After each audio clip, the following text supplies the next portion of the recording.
Bonjour à tous et bonjour à toutes et bienvenue dans le port de Celticos. Bienvenue à New York et bienvenue à bord de ce que j'ai titré les joyaux de la couronne. Alors, quels sont ces joyaux? Bien sûr, ce sont les navires anglais et j'ai extrait deux de ces joyaux pour illustrer ma vidéo. J'aurais pu en extraire d'autres. Le propos, c'est de vous montrer le sérieux, la puissance, mais la puissance des navires anglais, surtout des cuirassés anglais. En fait, ce sont des navires qui n'ont pas forcément de gros points forts, genre les Américains qui ont un gros blindage, les Allemands qui ont, ou des Allemands aussi, qui ont de très bonnes secondaires, comme le Bismarck, ou comment dirais-je, les Français qui ont une précision diabolique, ou les Japonais qui sont des snipers, etc., et une bonne vitesse. Les Anglais, c'est un petit peu tout ça, et pas grand-chose. Ils ont très peu de faiblesse, et pas de grande force, mis à part peut-être le Conqueror, le tier 10, qui a une tendance à allumer les incendies, qui est assez... ben voilà, quoi, je veux dire, c'est un pyromane. Mais les autres, on va dire qu'ils n'ont pas de très grande force. Il faut éviter de se mettre de flanc, en cuirassé anglais. Par contre, il vaut mieux éviter de se mettre de flanc devant un cuirassé anglais. Alors, on commence avec le monarque. Joyau de la couronne, monarque, allez, bon, c'était facile. Et on va débuter avec le monarque et on va aller voir en bataille ce que ça donne. A tout de suite en bataille. Allez, on est parti, on est sur le premier de ces joyaux, à savoir le monarque, sur la map chaîne de montagne. C'est une division Alabama Maury, Black Cook ce soit Richelieu et le monarque de Falco. C'est le monarque de Falco qu'on va suivre. Il a mis un camo, c'est étonnant. Là, c'est étonnant. Alors, cette chaîne de montagne est en mode domination.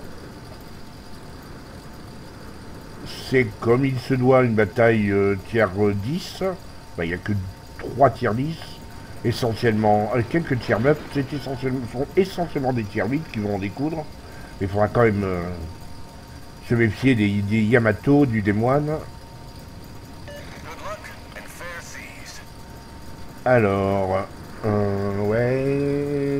Bon, a priori, la division semble vouloir partir plutôt vers B, va recouvrir au moins B, C, alors que Falco justement va à l'envers, il va aller aider le cuirassé qui est, il y a un compte sur la deck d'Iveland, j'ai pas vu le cuirassé qui venait aider, là il regarde les membres de son clan, évidemment, le cuirassé en question c'est Richelieu.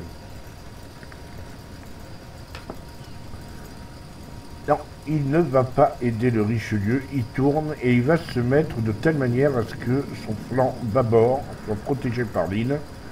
Par contre, il semblerait qu'il utilise une tactique que moi j'ai toujours privilégiée avec le monarque, c'est me mettre un petit peu étrave en avant, en tourette flottante.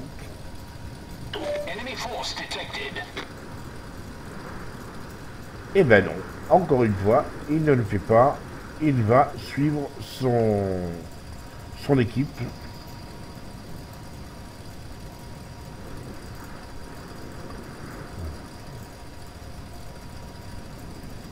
À un moment d'inattention, il aura cru que tout le monde allait à gauche, les membres de son clan qui allaient à gauche.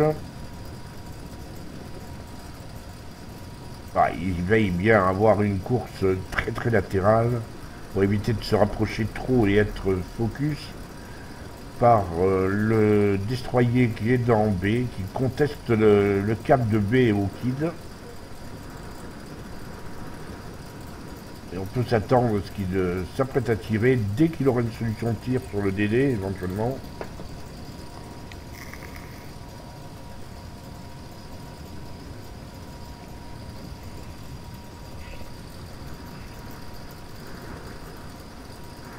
Et ils ont déjà perdu de gros ovoïs, les rouges. C'est pas un cadeau de perdre Un DD tier 10. C'est vraiment pas un cadeau. Les rouges qui semblent plutôt vouloir mettre une grosse pression sur A.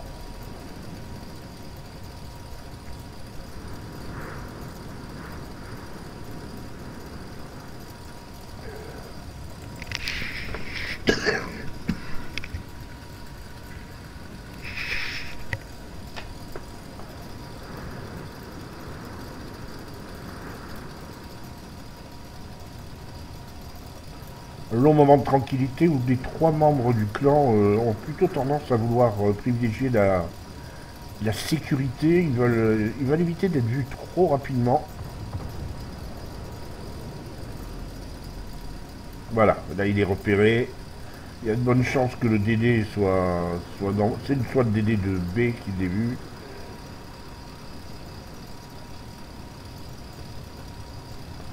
Il va pouvoir se rapprocher délibérément maintenant parce que de toute façon il faut quand même qu'il engage le combat.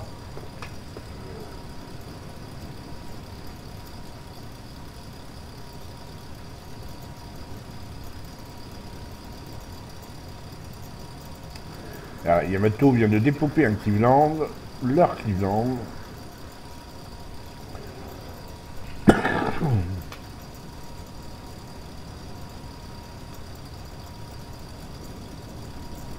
Il a pas pris, il se donne pas la peine de tirer sur les kills.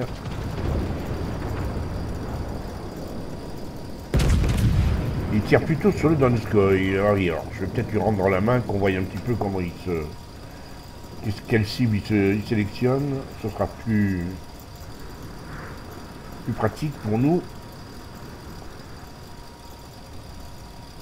Ouais, les 3 membres du clan ont décidé de soutenir Cleveland pour la capture de C, c'est clair maintenant.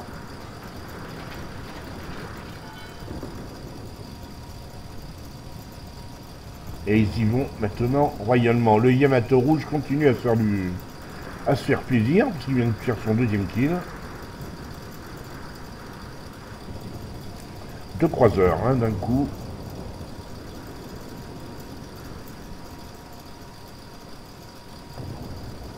Ah, Donskoy il vient vaguement apparu, il n'est pas très loin, il va être accessible, on va dire. Extrêmement prudent, le joueur du Donskoy.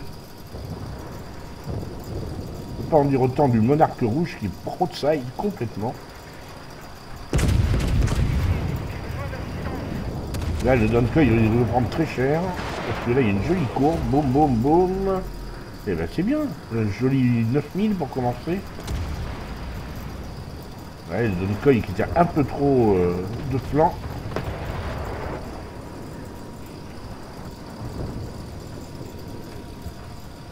Allez, il pousse, Mori a décidément, il va résolument dans le cap C. Et le monarque lui emboîte le pas. C'est vrai qu'il faut pousser.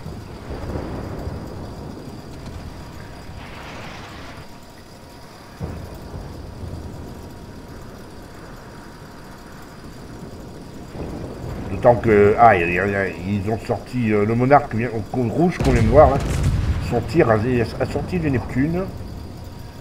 Du coup, là maintenant, ils n'ont aucun cap et ils ont un déficit en termes de croiseurs. Ils ont perdu 3 croiseurs quand même.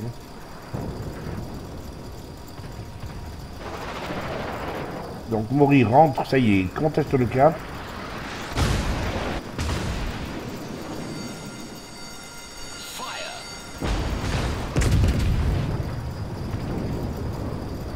Ah, le démoine qui est un peu anglais, qui a un petit peu trop de flanc, mais non, il prend pas trop cher.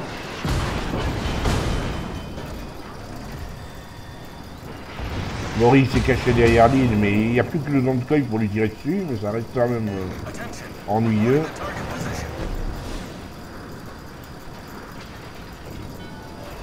Alors, voyons, est-ce que le push continue? Oui, il continue le push. On va le dire en français, il continue l'offensive. Faut pas le coup rentre dans le cap. Parce que le cap est contesté, donc il y a encore un navire rouge dans le cap. qui bloque.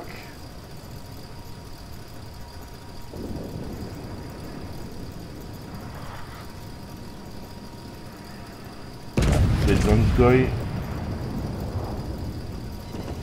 Et Citadel et boum, joli tir, très beau tir.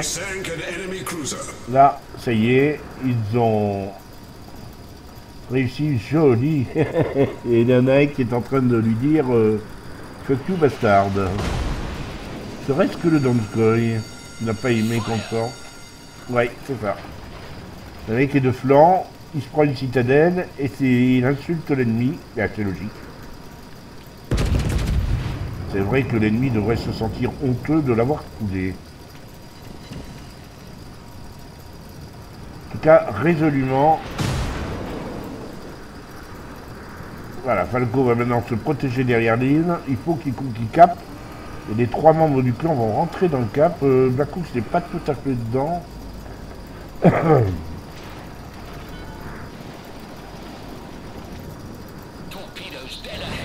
Voilà, les torpilles ne le toucheront pas. Et ils ont KPC. Tout est bien pour l'instant. Vraiment, tout est parfait.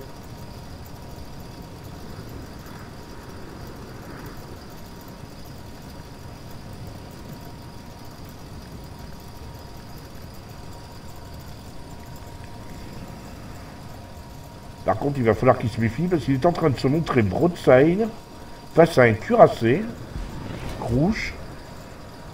Ne me dites pas que c'est... Oui, c'est le monarque. Faut qu'il se méfie là. On est quand même de flanc sur le cuirassé rouge qui est en B. C'est le moment ou jamais en plus de le sortir. Parce que... Voilà, s'il ne lui reste plus beaucoup de vie, il est quand même encore très dangereux. Et c'est le Kid, oh, ça va, le Kid devrait le sortir au canon, à l'incendie. C'est Richelieu, c'est un des Richelieu qui l'a sorti. Voilà, là ça commence à prendre tournure. Oh, d'accord. Le Saint-Louis, et il est à 64 000, frappe dévastatrice. Un joli coup là, franchement. Bah du coup maintenant il n'y a plus qu'à nettoyer dans les coins.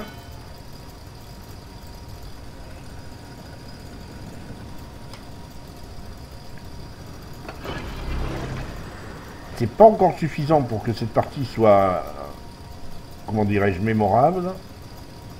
Mais il reste encore 9 minutes de combat. Et il est à 64 000. Il est presque au tiers fois du 1000. Il faut encore faire un petit peu de dégâts.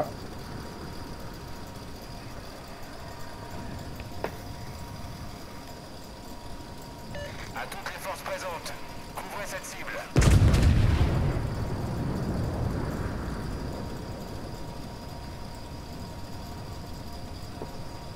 Résultat, il s'est mis en parallèle avec Maury et son Alabama, une citadelle à l'arrière sur un Cleveland.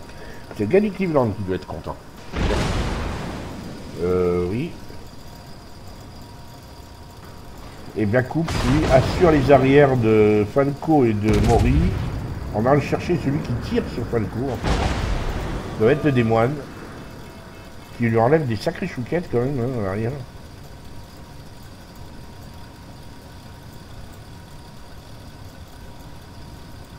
Ah, il peut plus lui tirer dessus, ça y est. Si, il peut. Ah, mais si, qu'est-ce que vous croyez? Et il continue de lui enlever des jolis bustecs.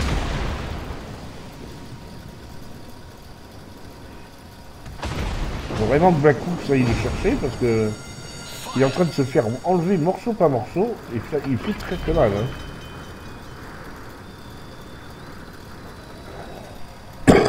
Falco essaie de le déstabiliser en tournant. Vous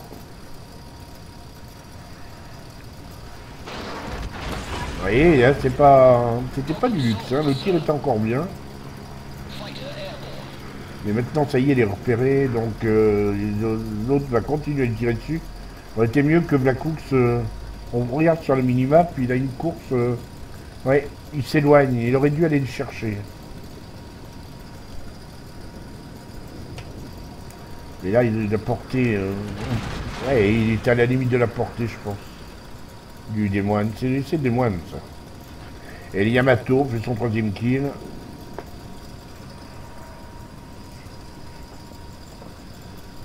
Ceci dit, le Gearing a sorti le Yamato. Il a levé la dernière hypothèque. Le Yamato était peut-être ce qu'il faisait de plus dangereux, évidemment. Trop résistant. Il aurait peut-être pu éventuellement tenir contre 2-3 navires, mais maintenant, il reste un Richelieu, il y a Massachusetts, et un Richelieu assez pauvre en vie. Néanmoins, Falco ne devrait pas se l'attaquer tout seul.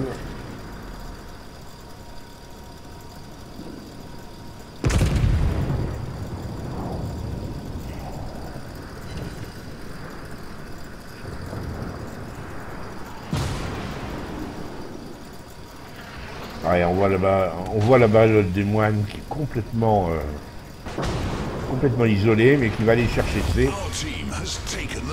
Probablement. La Cook a compris le danger. Mori aussi. Ils ont fait demi-tour pour aller chercher. On le voit sur la minimap, hein, les deux navires jaunes au milieu de B, et entre B et C. Ils ont fait demi-tour pour aller chercher des moines.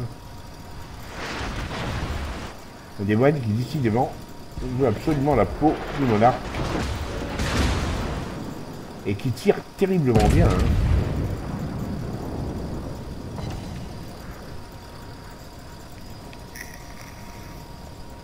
Le Richelieu est en train de le... Ouais, et j'ai l'impression que le Richelieu est en train de le charger pour le sortir en... Comment dirais-je? En abordage, à l'abordage. Alors il ne sortira pas comme ça. Hein. Ouais, il va y avoir on va voir un bel abordage.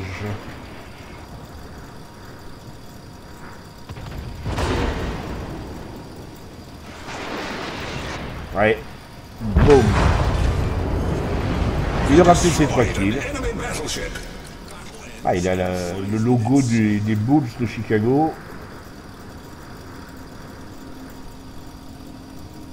Allez, le Richelieu vert, lui, est allé chercher une Massachusetts. Il doute de rien, parce qu'il y a quand même beaucoup moins de vie et il est en flamme. Mais bon. Et pendant ce temps, eh ben voilà, le démoine va chercher la couche. Peut-être que lui aussi va vouloir le ramer. Voilà, on va citer un deuxième rame. Le démoine va sortir le Richelieu. À l'arrivée, il ne reste plus que le Massachusetts.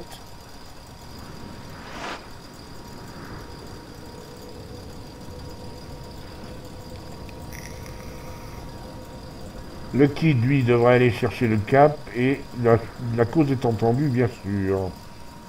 Voilà, on a vu une bataille, si on veut être une bataille époustouflante. Hein. C'est pas une bataille épique, on va dire, mais c'est une bataille sérieuse et consciencieuse d'un monarque solide, un navire solide qui n'a pas vraiment le succès, l'estime qu'il devrait avoir. Pour moi, c'est un super cuirassé de rang 8 qui n'a pratiquement pas de défaut et qui n'a pas de gros points forts non plus. Hein.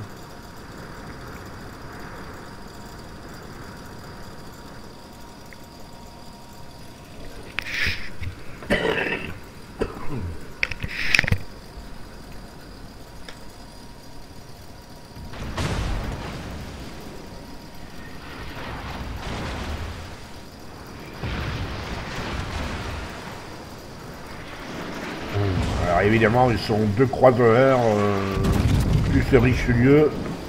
L'autre est allé se bicher, pratiquement. Il n'a aucune chance.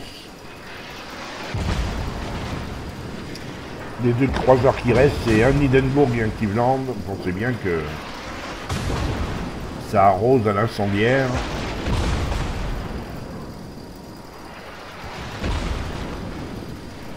Et on voit sa vie qui descend à très grande vitesse maintenant. Oui, c'est mal tiré ça.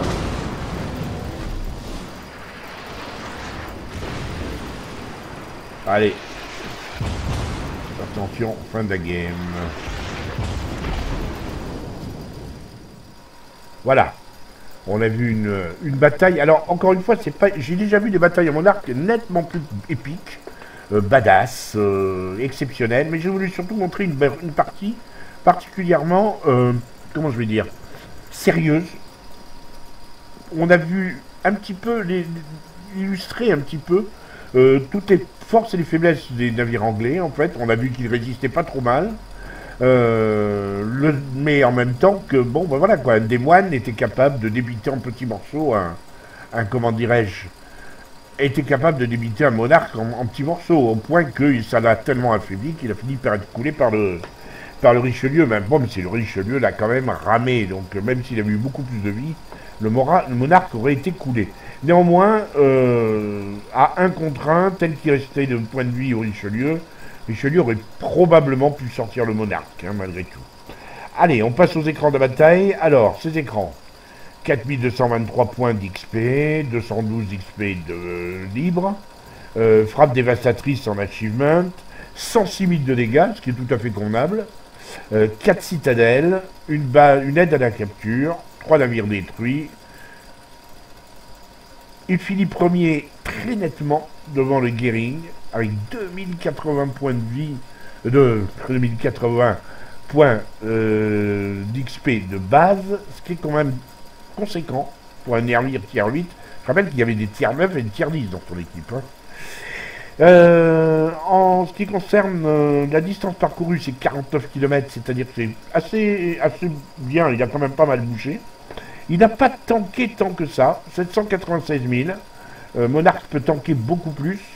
Il a été relativement épargné. Il a été aussi dans un moment donné, il a passé de très longues périodes sans tirer, sans avoir d'adversaire, que ce soit au tout début, où il hésitait à trouver sa tactique, mais aussi au milieu, voire un peu à la fin, quand il a fallu passer de C à B, il n'y avait personne sur qui tirer, et personne qui lui tirait dessus, à part le démoine.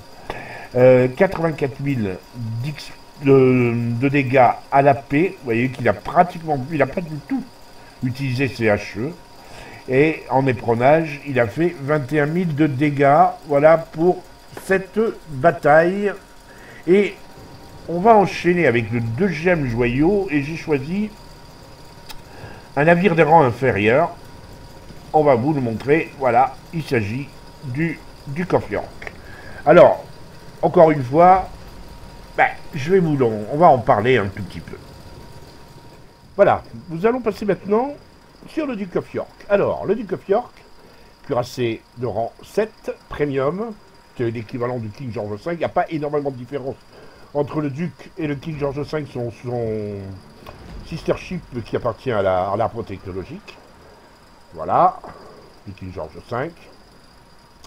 Et voilà donc le Duke of York, et c'est lui que je vais utiliser pour la bataille qui vient. Alors on va présenter très rapidement, parce qu'à la demande de certains d'entre vous, on va demander de vous montrer un petit peu de quoi était fait le Duke of York en termes d'amélioration. Alors qu'est-ce que j'ai utilisé pour mes améliorations? La première chose, j'ai alors là, l'armement auxiliaire modification 1. Pour les batteries secondaires, j'ai un doute. En tout cas, ce ne sera pas le dépôt. Plutôt armements principaux, modification 1. Oui, je vais le faire devant vous. La bataille que vous allez voir, j'avais l'armement auxiliaire. Je mets maintenant l'armement auxiliaire plutôt que l'autre, parce que définitivement, l'armement auxiliaire modification 1, pour la batterie secondaire et la batterie anti-aérienne, je ne crois pas que ce soit utile. Je pense que j'ai eu des problèmes, vous le verrez dans la bataille. J'ai eu une ou deux fois là, une toile de cassée, et je pense que le problème avec les Anglais, c'est ça, c'est que ça bounce pas. Vous voyez, les tourelles sont bien carrées, c'est bien comment dire, des cubes, hein, ou des parallélépipèdes, et donc ça bounce pas, ça rentre, ça casse. Donc ça, c'est réglé. Ensuite, j'ai mis pour ce qui est le contrôle des avaries, risque d'incendie. Ici, j'améliore la portée de la batterie secondaire, la dispersion des obus de la batterie principale.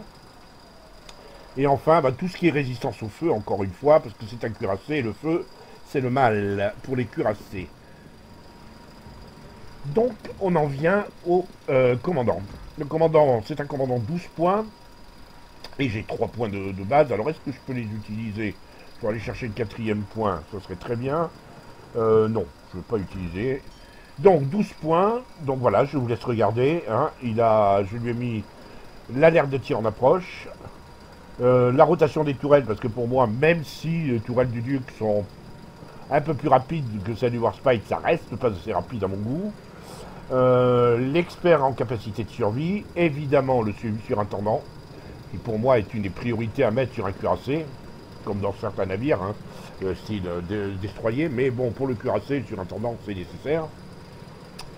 Voilà, voilà, et probablement, alors là je vais réfléchir, probablement l'expert en dissimulation, juste histoire de gagner un tout petit peu comment dirais-je, en dissimulation, ou alors, le contrôle du tir manuel pour l'armement anti-aérien, parce que j'ai trouvé que l'armement anti-aérien n'était pas si pourri que ça pour le Duke of York. Alors, on va partir en bataille, et on va voir ce qu'on peut faire avec ce navire, sans pression, juste pour se détendre.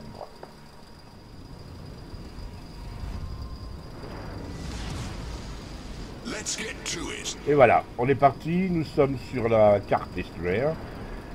En mode capture de base, c'est un peu plus original et un peu moins agréable. J'aime pas trop le mode capture de base. Surtout sur une map comme celle-là, où il y a vraiment énormément d'accès. Alors, le bon côté des choses, c'est qu'il y a très peu de destroyers. Un Farragut en face, nous on a un Galant. Et le mauvais côté des choses, c'est qu'on a un porte-avions de part et d'autre. Et au moment où, bon, elle est purement anecdotique, hein, au moment où je fais cette bataille, j'en suis à ma 3e ou 4e partie, et des porte-avions, j'en ai croisé, et je suis tombé que sur des billes dans mon équipe. Alors qu'en face, ça marchait plutôt bien. Alors, je suis un peu désabusé. Là, je demande à l'équipe poliment s'ils veulent bien partager l'équipe en deux parties égales, pour la droite et la gauche. Évidemment, personne ne va me répondre. Sans doute que mon anglais ressemble plus à du Zoulou supérieur ou à du serbo-croate, je ne sais pas. Personne ne va répondre et ne va obtempérer. Bon, alors je pars en petite vitesse. J'attends l'arrivée éventuellement du soutien. Et il semblerait qu'effectivement, quand on regarde la minimap, il y a au moins 2 cuirassés et un croiseur qui ont décidé de me suivre. Et moi, je suis le York et le Galant, donc tout va bien. Là, je vais tirer sur Indianapolis. Le tir semble rater, un petit peu trop en avance, d'autant que l'Indianapolis freine bien et tourne un tout petit peu. Néanmoins, je vais réussir à le toucher, un petit peu 1000 points.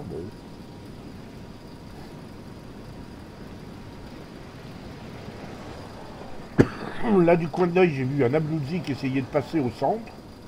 On va le revoir. Hein. En attendant, je m'occupe du Normandie.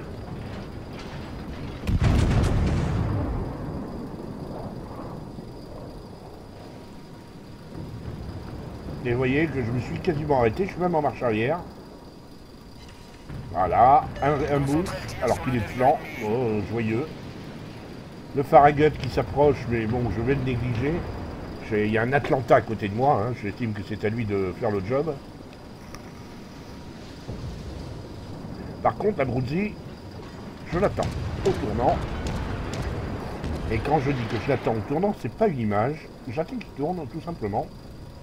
Parce que s'il tourne pas, ça veut dire qu'il va se bitcher, ce serait ridicule. Repoussez l'attaque aérienne. Voilà, et là...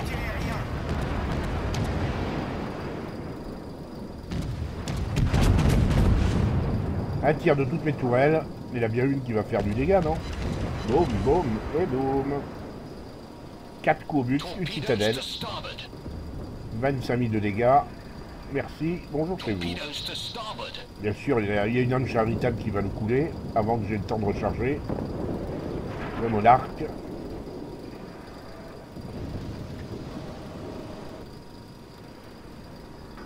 Là, un Indianapolis qui est en marche arrière. Premier tir un peu approximatif, je le reconnais.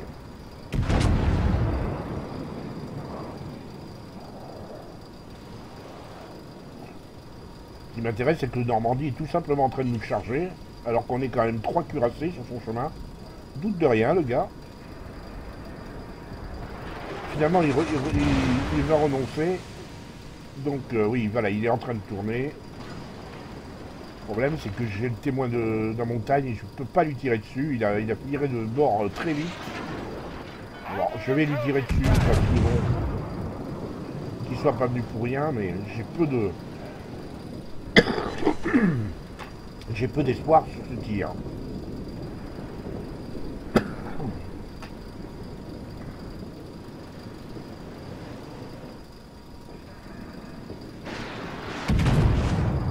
Demande d'appui. Acknowledged.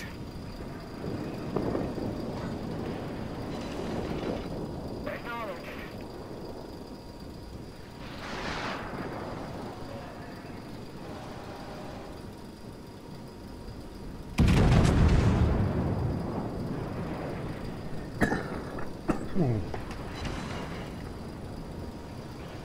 Ça, c'est un beau tir. Je vous le conseille.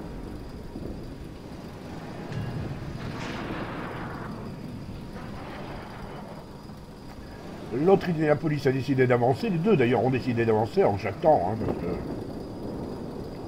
je me dis que je vais avoir une occasion en or dans peu de temps. Voilà. Je crois que je l'ai pas vu, le filou. Scrooge, une citadelle, 20 000. Je suis déjà à 62 000, 6 minutes de combat. Alors vous allez lui dire, oui, mais il y a de la matière première. Alors, rien que les Indianapolis, il y a moyen de faire... et les Abruzzes, il y a vraiment moyen de faire des dégâts. Oui, mais bon, il faut me choper encore.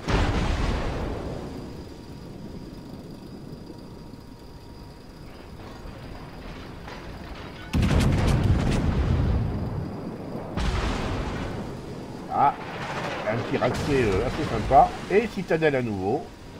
Voilà. Je suis à 77 000, en d'autres termes, je suis à tiers 7, 77 000. Tiers fois 11 000, on va dire. Donc j'ai quasiment réussi ma game.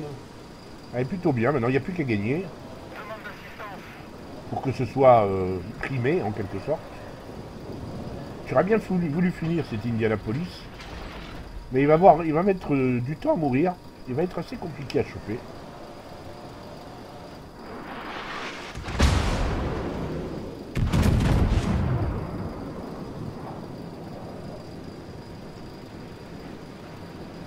Pareil pour le Normandie, qui passe son temps à être anglais ou de dos, est très difficile à choper. Donc au bout d'un moment, je vais négliger le Normandie, je ne vais plus m'en occuper. Je vais laisser ça aux autres qui sont prêts à chercher les kills faciles, même si ça prend beaucoup de temps. Et là, on est quand même sur un adversaire qui est coriace. Et bon, ben voilà quoi, je veux dire, il y aura certainement mieux à faire. Je sais plus si je tire sur ce... Oui, je dois tirer sur lui. C'est peut-être l'un de mes tout derniers tirs. Voilà. Je suis à 79 000. L'Indianapolis, alors lui, par contre, c'était hallucinant, vous allez voir. On se dit que, voilà, ça c'est facile. Et ben voilà, jugez les gens vous-même.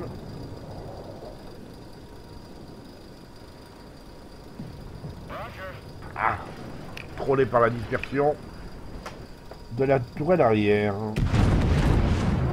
Là, c'est pareil. Bon sang, je vais le toucher quand même. Eh ben non.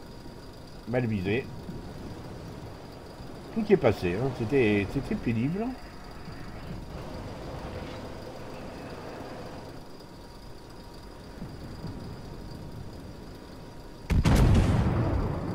À toutes les forces présentes. Couvrez cette cible.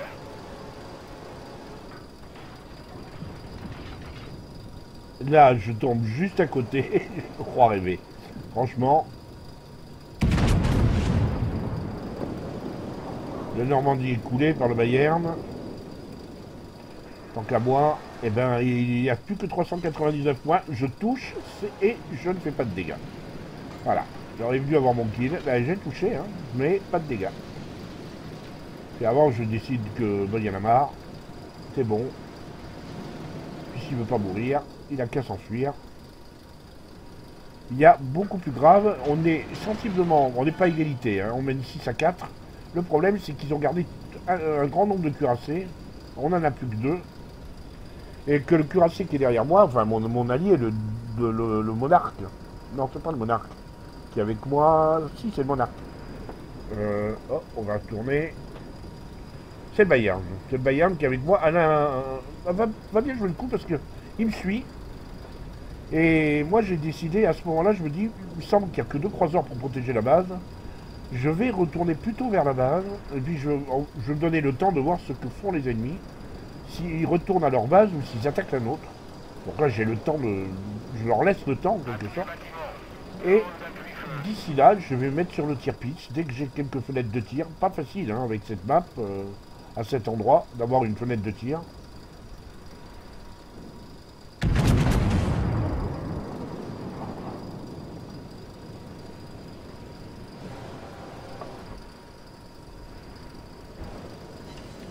Un petit coup. Je suis passé à 80 000. Ma vie est relativement haute, c'est bien. J'ai été assez peu focus. J'ai tanké que pour 308 000. J'ai véritablement eu... voilà, quand j'ai été préservé, les choses ont changé. Hein, mais bon, un petit peu.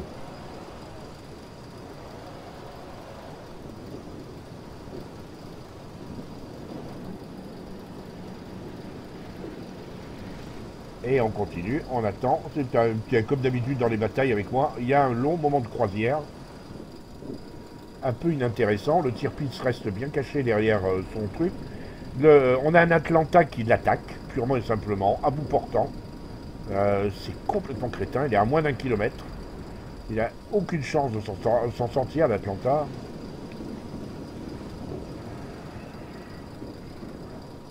Évidemment, l'Edinburgh qui se mêle pour protéger son tir-pitch, code plus normal. Alors je vais essayer de choper l'Edinburgh.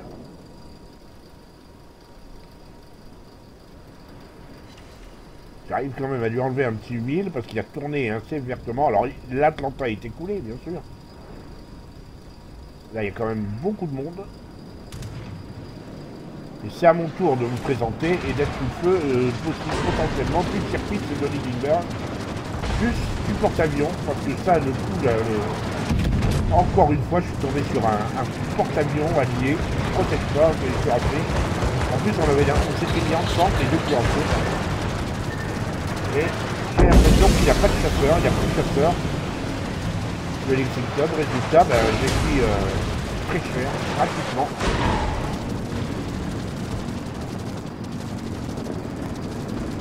Heureusement, ils sortent le tir-pitch. C'est le galant qui le sort à la torpille, bravo à lui. Mais j'ai pris vraiment très cher. Et le Gleisdo va me remettre très cher, parce que je suis obligé de me mettre de flanc. Pas question que j'aille dans le cap avec un Gleisdo qui lance des torpilles. Qui peut donc me faire encore plus mal. Mais ça nécessite que je me mette de flanc pour m'en sortir. Et le Gleisdo l'a parfaitement vu, vous allez voir. Et il va encore me faire plus mal.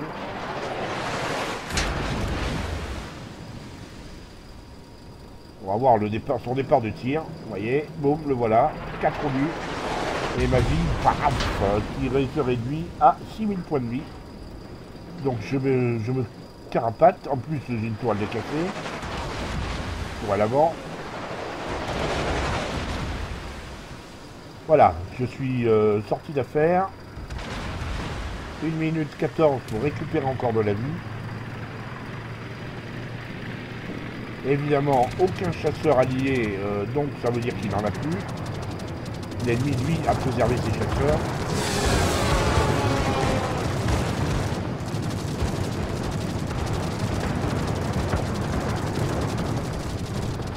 Et il se sert de mon entière pour se protéger, ce qui est bien de normal. Hein. Je suis là pour ça. Là, j'attends d'avoir une fenêtre de tir sur le l'Edinburgh.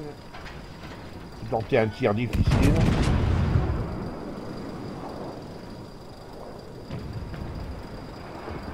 Et surtout, il me reste 30 secondes avant de récupérer un peu de vie. J'ai quand même réussi à faire un petit chouquette à la Lindbergh, je suis content. Our team has taken the lead. Je vais pouvoir tourner.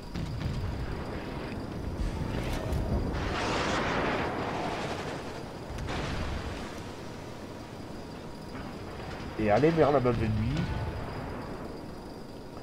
En fait, j'ai qu'un seul regret pour l'instant, c'est de ne pas avoir eu de kill. Alors, je ne désespère pas d'en faire un sur les Lindbergh. Vous voyez, je le touche encore, hein, mais bon. Je laisse à 637 points de vie. Là, je tourne, voilà, les torpilleurs ennemis. Alors, regardez bien, l'escouade de torpilleurs, entre le char Martel et moi.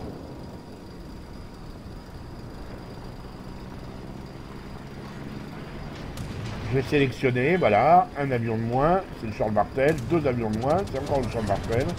À mon tour d'en enlever un. Le Charles Martel qui a débité un petit morceau. Résultat, ben voilà, il s'est jeté, il a jeté ses torpilleurs entre le Charles Martel et moi. Résultat, il ne reste plus qu'un avion.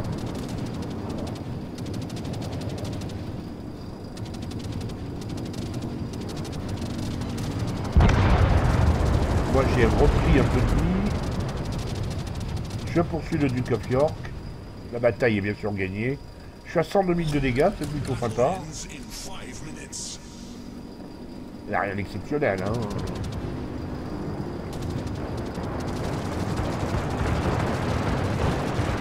Et je continue à débiter des avions, des bombardiers maintenant. Et là, j'ai réussi quand même à mettre un petit 3000 de plus, je suis à 105 000. Et là, pur bonheur, le Lexington adverse, celui qui m'a mis autant de torpilles dans la tête, qui m'a beaucoup fâché. Du coup, comme je suis rancunier, je vais passer sur le Lexington.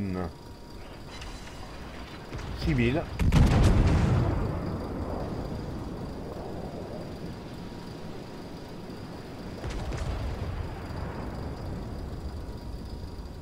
Et allez, et hop, et 6000 encore, et j'obtiens soutien.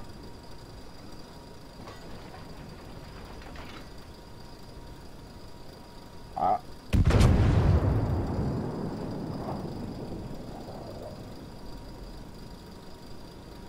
Lexington qui de toute façon n'a plus grand chose à espérer, donc il avance pour le plaisir d'avancer. Honnêtement, il m'envoie quand même ses torpilleurs, mais c'est probablement pas pour moi, pour le Bayern qu'il envoie les torpilleurs. Je lui découpe pas même encore un avion.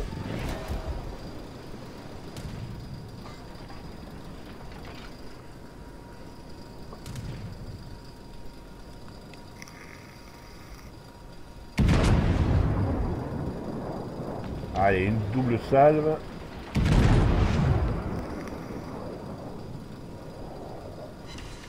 Allez, encore 3000. Celle-là, elle est bonne. Celle-là, elle est bonne. We destroyed an enemy aircraft carrier. Et on enchaîne sur les écrans de la bataille. Alors, 15 000 points d'XP. d'XP. 2600 XP libre. J'ai obtenu l'achievement soutien. 129 000 de dégâts. 3 citadelles, 56 coups au but. Un navire coulé. 12 avions abattus, qui prouvent quand même que l'entière du duc n'est pas si mauvais que ça. Il ne faut pas trop l'embêter. Je suis premier avec 2250 points d'XP de base, qui me met assez loin devant le York, ce qui est pas mal pour un navire qui est tier 7, donc il y avait quelques tier 8 contre moi. Hein. En termes de le rapport détaillé, hein, donc j'ai coulé le Lexington, qui m'avait bien embêté, c'était un peu hargneux sur ce coup-là. Dégâts potentiels 1 179 000. J'ai parcouru 54 km, je suis resté sur une bonne moitié de ma map. Hein. J'étais 24 000 sur le Lexington, un bon petit 24 000 sur la Bluesy, j'ai bien aimé. Bon, les Bluesy un peu inconscients. Les deux Indianapolis ont pris aussi quelques chouquettes, pas piquées des hannetons. Les Lindbergh, difficiles à choper, toujours dans un angle compliqué. Tout comme le Normandie d'ailleurs, je n'ai pas forcément cherché à le couler, il ne m'intéressait pas plus que ça, il était difficile à choper. Le Duke of York 6000, voilà. Et 129 000 de dégâts, parce que je n'ai tiré qu'à la paix. Encore une fois, les cuirassés en anglais jusqu'au tiers 9 Y a pas, bon, à partir du Monarque, du tier 8, je les joue à PHE. Là, le Duke of York, j'ai pas vraiment pensé à passer à la HE. Je suis pas convaincu que le Duke of York soit bon à la HE. Ça, c'était pour le rapport détaillé, et on finit avec les crédits. Ben, mon commandant, 27 000 points d'XP, hein, il a pris. Et donc, il vient de prendre un point supplémentaire. Alors, on va voir ce que ça donne en termes de ski de commandant. On retourne au port. Allez, allez, on retourne au port. Je fais ça dans les conditions du direct. Donc j'ai effectivement récupéré un 3e point pour mon commandant. Regardons un peu ce que ça donne. Donc je vais aller chercher le 4e point. Je vais aller chercher le 4e point pour l'instant. Je ne sais pas encore ce que je prendrai. Peut-être la prévention des incendies. Ou alors jouer un petit peu sur l'expert en dissimulation. Je ne sais pas encore. On verra. On y réfléchira. Voilà. Donc, on en finit avec cette vidéo. J'espère qu'elle vous aura plu, qu'elle vous aura prouvé que les Anglais valaient mieux que ce qu'on en dit. Je sais que arrivé au tier 5, tier 6, les gens sont assez découragés par la lenteur des tourelles, la lenteur et la pesanteur de certains cuirassés.